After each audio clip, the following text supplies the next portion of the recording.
belum ada partai yang secara resmi mendorong Gibran untuk 2 periode sebagai wakil presiden. Dalam politik kekuasaan, ini bukan sekadar kebetulan, ini indikator struktural. Biasanya figur yang dianggap memiliki proteksi politik kuat akan segera diamankan. Deklarasi dini adalah bentuk investasi.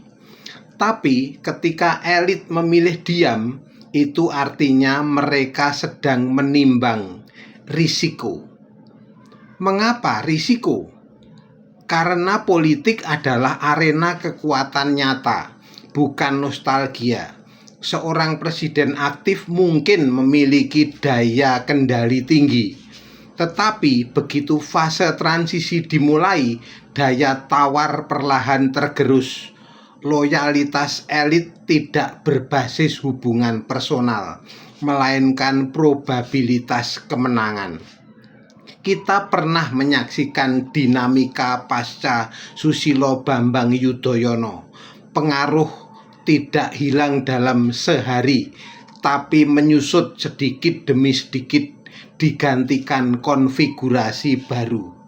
Jika Jokowi benar-benar masih memiliki kendali politik penuh, dukungan 2 periode untuk Gibran seharusnya sudah menjadi konsensus awal. Minimal ada 1 partai yang membuka jalan. Namun hingga kini nihil.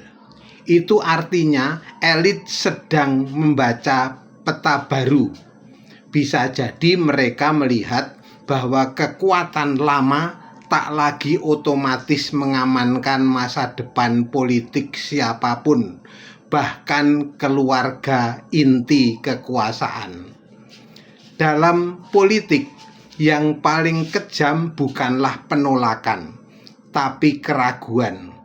Dan ketika elit ragu, itu seringkali bukan karena mereka tidak tahu harus kemana, melainkan karena mereka sudah melihat arah angin yang berbeda.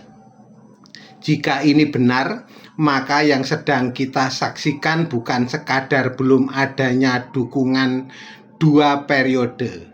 Yang sedang kita saksikan adalah proses peluruhan pengaruh. Dan dalam politik, peluruhan selalu terjadi dalam diam.